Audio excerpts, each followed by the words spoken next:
Ama şimdi vali bir açıklama yapıyor. Anız yangını diye yani köylüyü karalayacaklar. Yani DEDAŞ'ın işte kendi kurumlarını aklamak için suçu köylüye atıyorlar. Kesinlikle bak ben gerekirse mahkemeye gider ifade de veririm. Bak yani medyada konuşurum.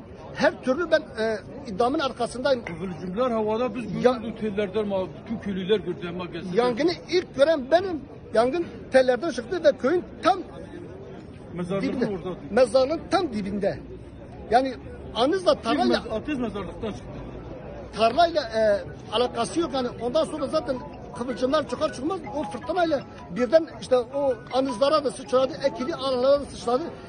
Ama yangının sebebi bu 40 yıllık elektrik tellerin, elektrik yapısının yenilenmemesi. Ahşap direkler. Evet, ahşap direkler. Bak biz bunu defalarca bak kuruma, DEDAŞ kurumuna biz dilekçeyle şifaen sözlü onları işte dile getirdik. İşte bu altyapıyı yenileyin, zaten hem köyde yani yeterli elektrik aramıyoruz.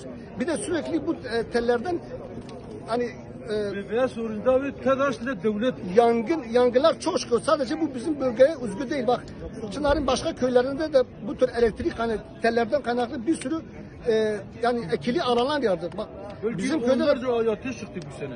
Benim sadece benim şahsım ben 10 milyona yakın bak eski parayla 10 trilyona yakın benim şu anda maddi zararım var. Ben o maddi zararın peşinde değilim. Keşke o canlarımız gitmeseydi de benim bütün varlığım yatsaydı, o sorun değil.